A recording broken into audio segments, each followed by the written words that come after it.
அஸ்ஸலாமு அலைக்கும் வரஹ்மத்துல்லாஹி வபரகாத்துஹு. ரொப்பிஷ் ரஹ்லி சொதரி வஸ்ஸிர்லி அம்ரி வஹ்லுல் உக்ததம் மின் லிசானி யஃப்கஹு கௌலி. குரான் வாழ்வியல் ஆராய்ச்சி வகுப்பு 24 நம்ம இன்றைக்கி பார்க்கலாம் இன்ஷா அல்லாஹ். வாழ்வும் வழிபாடும் அப்படிங்கிற தலைப்பின் கீழ் தொழுகையை பற்றி நம்ம சில விஷயங்களை பார்த்துக்கிட்டு வரோம். தொழுகையை பற்றிய மூன்றாவது வகுப்பு இது. கடந்த 2வது வகுப்பில் தொழுகை எப்படி நம்மளுடைய மொத்த வாழ்க்கையுமே சீரமைக்கக்கூடியதாக இருக்குது அப்படின்னு சில விஷயங்களை பார்த்தோம். 20% 20-80 அப்படிங்கிற கான்செப்டில் 20% உழைப்பில் 80% லாபத்தை அடைஞ்சு கொள்ள முடியும் அப்படின்னும், 2 மணி நேர தொழுகை 22 மணி நேர வாழ்க்கையை சீரமைக்கக்கூடியதாக இருக்குது, அந்த 80% லாபத்தை பெற்றுத்தருது அப்படின்னு நம்ம பார்த்தோம் கடந்த வகுப்பில். அதை தொடர்ந்து இந்த வகுப்பில் தொழுகையை பற்றிய இன்னும் சில விஷயங்களை நம்ம பார்க்கலாம். நாம் ஒரு குரான் வசனத்தை ஓதுறோம் அப்படின்னா அந்த வசனம் அப்படிங்கிறது ஒரு வரிகளின் தொகுப்பாகவும், அந்த வரிகள் வார்த்தைகளின் தொகுப்பாகவும், அந்த வார்த்தைகள் எழுத்துக்களின் தொகுப்பாகவும் அமைஞ்சிருக்கு. நம்ம ஒரு வசனத்தை ஓதுறோம் அப்படின்னா அதில் சொல்ல வரக்கூடிய கருத்து என்னன்னு நமக்கு புரியும். அந்த கருத்து தான் அல்லாஹ் நம்மக்கிட்ட சொல்லக்கூடிய முதன்மையான கருத்து, டைரக்டான கருத்து. அதை படித்த உடனே நம்ம என்ன புரிந்து கொள்கிறோமோ அதை தான் அல்லாஹ் நமக்கு சொல்ல வரான். இன்னும் நம்ம அந்த வசனங்களை ஆழ்ந்து அதை சிந்தித்து பார்க்கும்போது நமக்கு இன்னும் மேலதிகமான தகவல்களை நம்ம பெற்றுக்கொள்ள முடியும். நம்ம எவ்வளவு ஆழமாக அதை சிந்திக்கிறோமோ அவ்வளவு ஆழமான கருத்துக்களை நம்ம குரான்லேருந்து பெற்றுக்கொள்ள முடியும். நம்ம பார்க்கக்கூடிய அந்த வரிகளிலையும் அந்த வார்த்தைகளிலையும் அந்த எழுத்துக்களிலும் இல்லாத கருத்தை கூட குரான் உள்ளடக்கி இருக்கும். சொல்லப்படாத அந்த இடையில் இருக்கக்கூடிய கேப்பில் சில விஷயங்கள் இருக்கும். அதை நம்ம சிந்தித்து பார்க்கும்போது நம்மளால் உணர்ந்து கொள்ள முடியும். உதாரணத்துக்கு ஒரு கதையாசிரியர் ஒரு கதை எழுதுறாருன்னு வச்சுக்குவோம். அந்த கதையில் என்ன சொல்லப்பட்டிருக்கு அப்படின்னா, முஸ்தபா தனது 3வது மனைவி மரணித்த துக்கத்தில் இருந்தார். இப்படி ஒரு லைன் இருக்குது அப்படின்னா அதை நம்ம கேட்டோன்னே அதிலிருந்து என்ன பொருள் விளங்கி கொள்வோம்?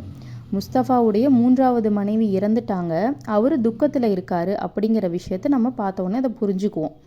அது அந்த கதையாசிரியர் நமக்கு டைரெக்டாக சொல்ல வர கருத்து. இன்னும் கொஞ்சம் அதை சிந்தித்து பார்த்தோம்னா என்ன நமக்கு கிடைக்கும்னு கேட்டால், இன்னும் 2 மனைவிகள் இருக்கிறாங்க அப்படிங்கிற மாதிரி நமக்கு தோணும். ஆனால் இந்த வார்த்தைகளெல்லாம் இல்லாத ஒரு கருத்தை அந்த ஆசிரியர் நமக்கு சொல்ல வராரு. அது என்ன கருத்து, மறைமுகமாக என்ன சொல்ல வராருன்னு கேட்டால், முஸ்தபாங்கிறவர் முஸ்லீம், அந்த முஸ்லீம் 3வது மனைவி இருந்துச்சு அவருக்கு.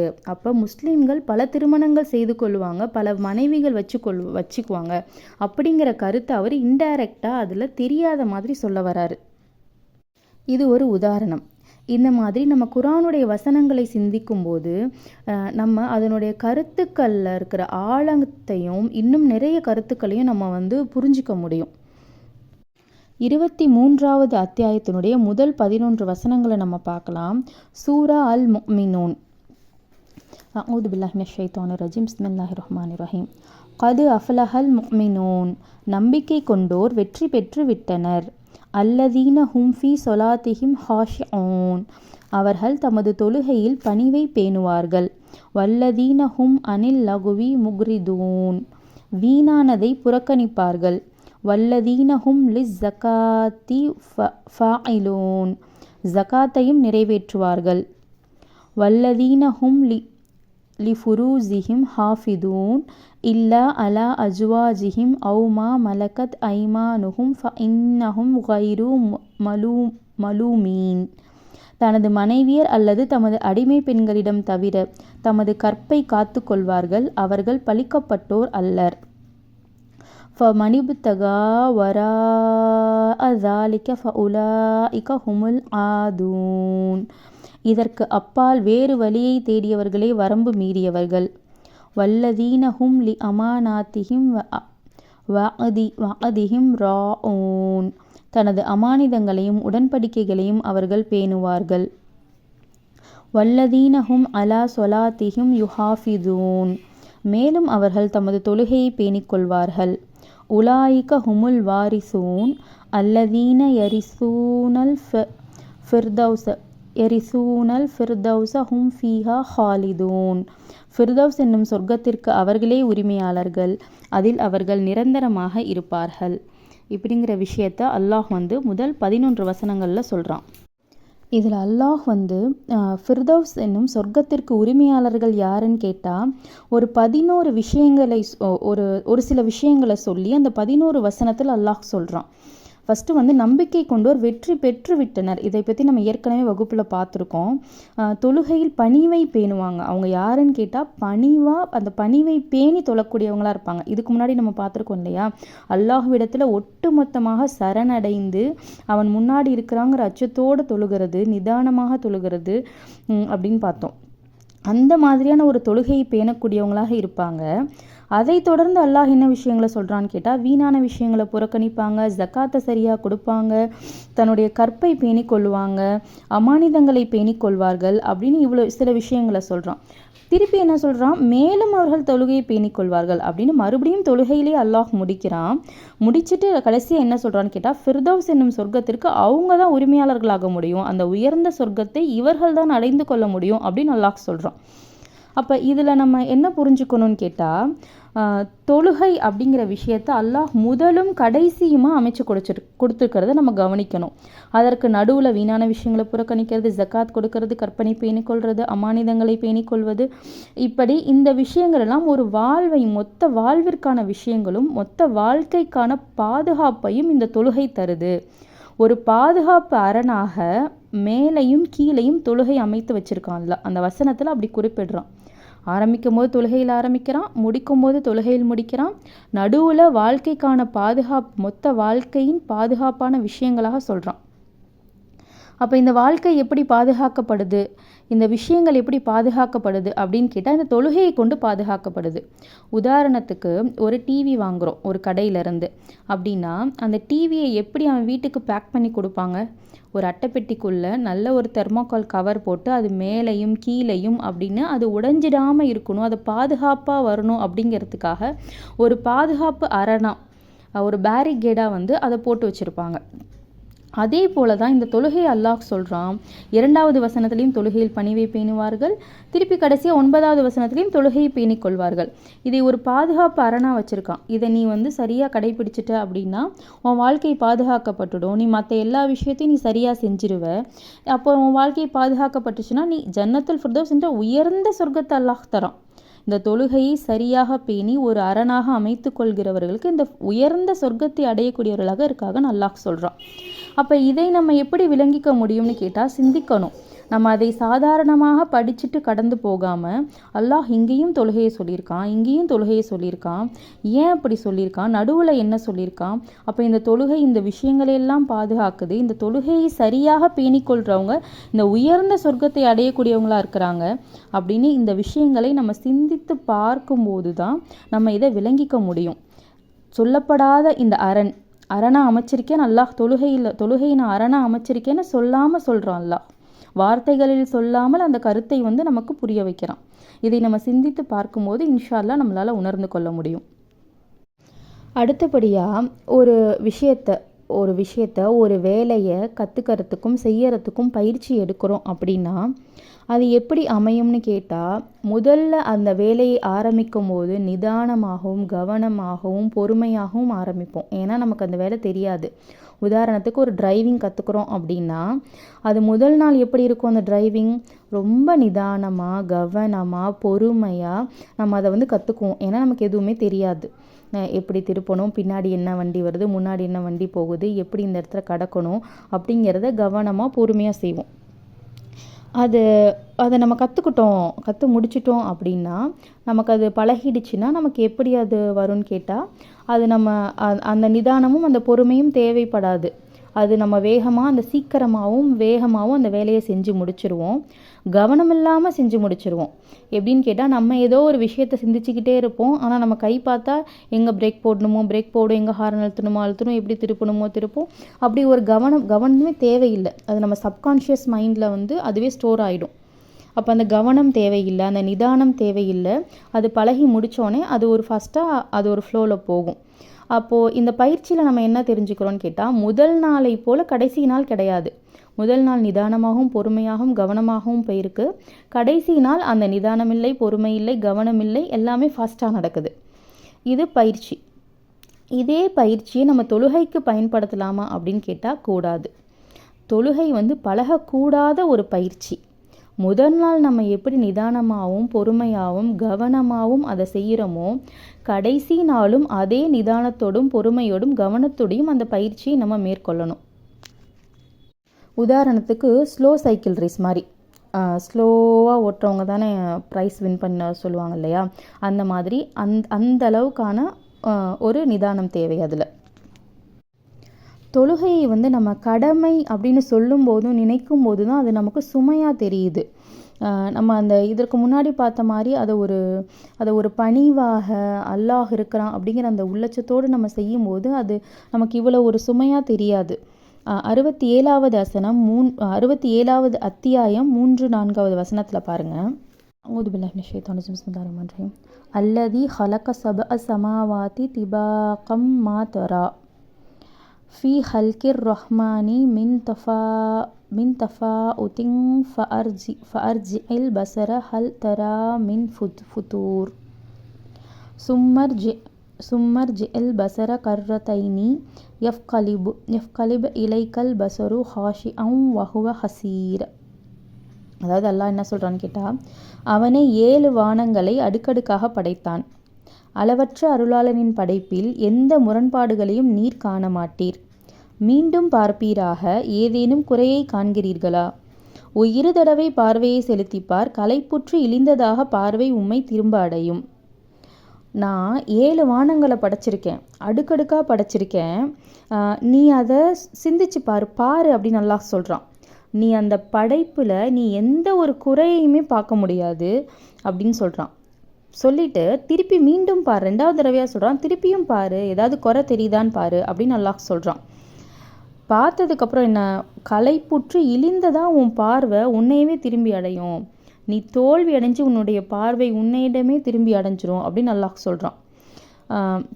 அந்த வானம் எப்படிப்பட்ட வானமாக இருக்குது, நம்ம பார்க்குறோம், கண்ணு கெட்டின தூரம் வரைக்கும் நமக்கு தெரியுது. இவ்வளோதான் வானமான்னு கேட்டால் கிடையாது, இன்னும் இருக்குது. அது அவ்வளோ பெரிய வானமாக இருக்குது. இன்னும் அது திடப்பொருளா திரவ பொருளா அப்படின்னு இன்னும் மனிதனால் கண்டறிய முடியல. இன்னும் அந்த வானத்தை சென்று அடைய முடியல. இன்னும் 1வது வானத்தையும் மனிதனால் சென்று அடைய முடியல. அப்படிப்பட்ட ஒரு வானமாக இருக்குது, நம்ம கண்ணுக்கு தெரியுது. அது அவ்வளோ பெரிய வானம், எந்த ஒரு சிறு தூண்களுமே இல்லாமல் நிற்கிது. இப்படி என்னுடைய படைப்பை நீ சிந்திச்சு பார் அப்படின்னு அல்லாஹ் சொல்கிறான். திருப்பி பார், திருப்பி சிந்திச்சு பார் அப்படின்னு சொல்கிறான் அல்லாஹ். இப்படி நம்ம சிந்திக்கும்போது அல்லாஹ்வினுடைய பிரம்மாண்டத்தை நம்மளால் உணர்ந்து கொள்ள முடியும். அவனுடைய ஆற்றலை, அவனுடைய படைப்பின் பிரம்மாண்டத்தை, அவனுடைய பிரம்மாண்டத்தை நம்ம உணர்ந்து கொள்ள முடியும். இப்படி அதை உணரும்போது நம்ம தொழுகையில் நிற்கும்போது எவ்வளோ ஒரு வெயிட்டான பர்சன் நம்ம முன்னாடி, ஒரு வெயிட்டான இறைவன் நம்ம முன்னாடி நிற்கிறான், எப்படிப்பட்டவன் நிற்கிறான் நமக்கு முன்னாடி அப்படின்னு நமக்கு அந்த ஒரு அப்போ அது சுமையாக தெரியாது. நமக்கு சுகமாக இருக்கும். அவனோட பேச போகிறோம் அப்படின்னு ஒரு சுகமான விஷயமா இருக்கும். அவன் நம்ம தொழுகைக்கு பதில் அளிக்கிறேன்னு சொல்கிறான். அல்ஹம்துலில்லாஹி ரப்பில் ஆலமீன் அப்படிங்கும் போது என்னுடைய அடியானனை புகழ்ந்து விட்டான் அப்படின்னு பதில் சொல்கிறான் அல்லாஹ். அர்-ரஹ்மான் இர்-ரஹீம் அப்படிங்கும் போது என் அடியானனை துதித்து விட்டான். மாலிகி யௌமித்தீன் என்னை மகத்துவப்படுத்தி விட்டான். அல்லாஹ் பதில் கூறுறான் நமக்கு. இன்னும் சொல்கிறான், சஜ்தாவில் நீ எனக்கு நெருக்கமாக இருக்க, நீ என்கிட்ட கேளு, நான் கொடுக்குறேன் அப்படின்னு சொல்கிறான். எப்படிப்பட்டவன், யார் நமக்கு முன்னாடி நிற்கிறா? அப்படிப்பட்ட ஒரு பிரம்மாண்டமான இறைவன், பிரம்மாண்டத்தை படைத்த இறைவன், எவ்வளவு படைப்புகளுக்கு உரிய சொந்தக்காரன், அவன் நம்ம முன்னாடி நிற்கிறாங்கும் போது நமக்கு அந்த அச்சமும் அந்த பய உணர்வும் அந்த ஆசையும் அந்த நிதானமும் அந்த தொழுகையில் நமக்கு வந்துடும். அந்த ஈடுபாடும் நமக்கு கிடைச்சிரும். ஸோ இப்படி இதை சிந்திச்சு நம்ம அந்த தொழுகையில் இப்படிப்பட்ட விஷயங்களை கொண்டுட்டு வரணும். அந்த தொழுகையினுடைய பயன்களை நாம தான் பெற்றுக்கொள்ள போகிறோம். அந்த நன்மைகளை அல்லாஹ் அடைந்து கொள்ள போகிறதில்ல. அவனுடைய தரஜாவில் எந்த கூடுதலும் குறைவும் ஏற்பட்டு போகிறதில்ல. நம்ம தொழுகைக்கான நன்மைகளை நாம் தான் பெற்றுக்கொள்ள போகிறோம். உதாரணத்திற்கு, ஒரு வீடு கட்டுற இன்ஜினியர் இருக்கார். அவர் ஓனர் சொல்கிறார், நீ எனக்கு ஒரு வீட்டை கட்டி கொடுத்துரு, எப்படி வேணாலும் கட்டி கொடுத்துரு அப்படின்னு அந்த ஓனர் சொல்லிட்டாருன்னா, அவர் ஒரு வீட்டை கட்டி கொடுத்துட்றாரு. நம்ம கட்டணுமே, அந்த ஒரு வீட்டை கேட்டுட்டாரு, கட்டணும்னு ஏதோ ஒன்று பண்ணி செஞ்சு கொடுத்துட்றாரு. அந்த வேலையை முடித்து அந்த சாவியை ஓனர்கிட்ட கொடுக்கும்போது, உங்கள் வீட்டு வேலை முடிஞ்சிருச்சு அப்படின்னு கொடுக்கும்போது, அந்த ஓனர் சொல்கிறாரு, இந்த வீடு உனக்காக தான் நான் கட்ட சொன்னேன், நீயே வச்சுக்கோ அப்படின்னு அந்த சாவியை திருப்பி அந்த இன்ஜினியர்கிட்டே கொடுத்தா அந்த இன்ஜினியர் எப்படி ஃபீல் பண்ணுவார்? எனக்கான வீடா, எனக்கா இது, அடடா நான் தெரிஞ்சிருந்தா இன்னும் அப்படி கட்டியிருப்பேனே, இந்த ரூமை இன்னும் நான் இப்படி போட்டிருப்பேனே, இந்த பாத்ரூமை நான் இன்னும் இப்படி செஞ்சுருப்பேனே, எனக்குன்னு தெரிஞ்சிருந்தா நான் இன்னும் அப்படியெல்லாம் செஞ்சுருப்பேனே அப்படின்னு அந்த இன்ஜினியர் நிச்சயமாக ஃபீல் பண்ணுவார் இல்லையா. அது யாருக்கோன்னு நினச்சிக்கிட்டு செய்கிறதுனால அவர் அதை ஒரு கடமையாக நினச்சி செஞ்சுட்டு போயிட்டாரு. அதே மாதிரி நம்ம புரிஞ்சுக்கணும், இந்த தொழுகை நமக்கானது, நமக்கு நன்மைகளை பெற்றுத்தரக்கூடியது, நம்மளுடைய இம்மை வாழ்க்கையை பாதுகாக்கக்கூடிய விஷயமா இருக்குது, மறுமை வாழ்க்கையில் ஜன்னத்துல் ஃபிர்தௌஸ் என்னும் சொர்க்கத்தை பெற்றுத்தரக்கூடிய விஷயமா இருக்குது. அப்படிங்கிறத உணர்ந்து நம்ம அதை தொழுகணும் இன்ஷா அல்லாஹ். இந்த தொழுகை படைப்பாளனுக்கும் படைப்பினத்துக்குமான தொடர்பை அதிகரிக்கிறது. படைப்பாளனான ரப்புல் ஆலமீனிற்கும் படைப்பினமான நமக்குமான தொடர்பை அதிகரிக்கக்கூடிய விஷயமா இந்த தொழுகை இருக்குது. அந்த தொடர்பை பாதுகாக்கக்கூடிய விஷயமா இந்த தொழுகை இருக்குது. உதாரணத்திற்கு ஒரு குழந்தை ஒரு பெற்றோருடைய கண்காணிப்பிலே இருக்குது. அவங்க அம்மா பார்த்துக்கிட்டே இருக்காங்க, அந்த குழந்தை என்ன பண்ணுதுன்னா அந்த குழந்தை சேஃபாக இருக்கும். அது ஏதாவது வாயில் வைக்க போச்சு அப்படின்னா அவங்க அம்மா பார்த்து எடுத்துரும். அது எங்கேயாவது கீழே விழ போச்சுன்னா அவங்க அம்மா போய் பிடிச்சிடுவாங்க. இப்படி அது பாதுகாக்கப்பட்டுக்கிட்டே இருக்குது. அது அவங்க அம்மாவோட பார்வையை விட்டு தள்ளி போயிடுச்சு அப்படின்னா நிச்சயமாக அதுக்கு ஏதாவது தீங்கு நடக்க வாய்ப்புகள் நிறையவே இருக்குது. இப்போ நம்ம என்ன சொல்லுவோம், அந்த குழந்தை பாதுகாப்புலேருந்து கண்காணிப்புலேருந்து விலகி போயிடுச்சு அப்படின்னு சொல்லுவோமா, இல்லை அந்த குழந்தை சுதந்திரம் அடைஞ்சிடுச்சு, சுதந்திரம் ஆயிடுச்சு அப்படின்னு நம்ம சொல்லுவோமா? நிச்சயமாக மாட்டோம். அது பாதுகாப்புலேருந்து விலகி போயிருக்குன்னு தான் சொல்லுவோம். அதே போல தான் நம்ம ரப்புல் ஆலமீனுடைய கண்காணிப்பில் இருக்கிறோம் அப்படின்னா நம்ம பாதுகாப்பாக இருக்கிறோம். தொழுகை நம்மளை பாதுகாக்குது. தொழுகை அந்த கண்காணிப்பை உறுதிப்படுத்துது, ஒரு கண்காணிப்பை கொடுக்குது, ஒரு பிணைப்பை கொடுக்குது ரப்புல் ஆலமீன்ட்ட. அது ஒரு சக்தி வாய்ந்த ஒரு பவர்ஃபுல் டச்சாக இருக்குது. நமக்கும் அல்லாஹுக்குமான ஒரு தொடர்பு, ஒரு பவர்ஃபுல்லான ஒரு தொடர்பாக அந்த தொழுகை இருக்குது.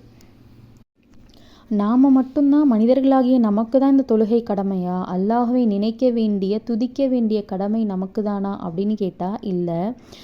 உலகத்தில் இருக்க அனைத்து படைப்பினங்களுமே அல்லாஹ்வை துதித்து கொண்டும் போற்றிக்கொண்டும் புகழ்ந்து கொண்டும் தான் இருக்குது.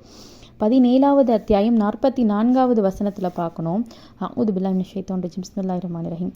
7 வானங்களும் பூமியும் அவற்றில் உள்ளவைகளும் அவனை துதிக்கின்றன. அவனை போற்றி புகழாத எதுவுமே இல்லை. ஆயினும் அவை துதிப்பதை நீங்கள் புரிந்து கொள்ள மாட்டீர்கள். அவன் சகிப்புத்தன்மையுடையவன், மன்னிப்பவன். என்ன சொல்கிறான் அல்லாஹ் அப்படின்னு கேட்டால், துசப்பிஹு லஹு சமாவாதி சப்உ வல் அர்து. 7 வானங்கள்லையும் பூமியிலையும் அதில் என்னெல்லாம் இருக்குது, வானத்தில் என்னெல்லாம் இருக்குது, பூமியில் என்னெல்லாம் இருக்குது, எல்லாமே அவனை துதிக்குது. வமன் ஃபீ ஹின்ன இம் மின் ஷைஇன் இல்லா யுசப்பிஹு பிஹம்திஹி. அவனை போற்றி புகழாத எதுவுமே கிடையாது. மின் ஷைஇன் எந்த ஒரு பொருளுமே கிடையாது. மின் ஷைஇன் இல்லா யுசப்பிஹு பிஹம்திஹி. சப்பிஹ் துதிக்குது, பிஹம்திஹி புகழுது, இல்லா மின் ஷைஇன் ஒவ்வொரு பொருளுமே அவனை போற்றி புகழ்ந்துக்கிட்டே தான் இருக்குது. வலாக்கில்லா தஃப்கஹூன தஸ்பீஹஹு. ஆயினும் அவை துதிப்பதை நீங்கள் புரிந்து கொள்ள மாட்டீர்கள். இன்னஹு கான ஹலீமன் கஃபூர். அவன் சகிப்புத்தன்மையுடையவன், மன்னிப்பவன். அதாவது ஒவ்வொரு பொருளுமே துதித்துக்கிட்டே தான் இருக்குது, அதை நீங்கள் பார்க்க மாட்டீங்க அப்படின்னு அல்லாஹ் சொல்கிறான். உதாரணத்துக்கு இப்போ நம்ம கண்ணில் பார்க்குறோம் அப்படின்னா உங்கள் பார்வையில் என்ன புலப்படுதுன்னு பாருங்கள். ஒரு சேர், ஒரு தலகாணி, ஒரு பென், ஒரு ஸ்டாண்டு, இப்படி லைட்டு, ஃபேனு, இப்படி எல்லாமே அல்லாஹ்வை போற்றி துதிச்சுக்கிட்டு புகழ்ந்துக்கிட்டு தான் இருக்குது. அல்லாஹ் அக்பர், சுப்ஹான் அல்லாஹ் இப்படின்னு அல்லாஹ்வை நம்ம நினைக்கிறோம். இதெல்லாம் உயிரற்ற விஷயம் தானே, இதெல்லாம் மனிதனுடைய படைப்பு தானே அப்படின்ட்டு. எல்லாமே அல்லாஹ்வின் படைப்பு. அல்லாஹ்வை போற்றி கொண்டே தான் இருக்கான் ஒவ்வொன்றுமே. அது போற்றாத எதுவுமே கிடையாது அப்படின்னு அல்லாஹ் சொல்கிறான். ஒரு சின்ன விஷயம் எதுவுமே போற்றாததா கிடையாது, அல்லாஹ்வை புகழாததா கிடையாது. அதே மாதிரி 24வது அத்தியாயம் 41வது வசனத்தில் அஊது பில்லாஹி மினஷ் ஷைத்தானிர் ரஜீம். பிஸ்மில்லாஹிர் ரஹ்மானிர் ரஹீம். அலம் தர அன்னல்லாஹ யுஸப்பிஹு லஹு மன் ஃபிஸ் ஸமாவாதி வல் அர்தி வத் தைரு ஸாஃபாத்தின் குல்லு கத் அலிம ஸலாத்தஹு வ தஸ்பீஹஹு வல்லாஹு அலீமும் பிமா யஃப்அலூன்.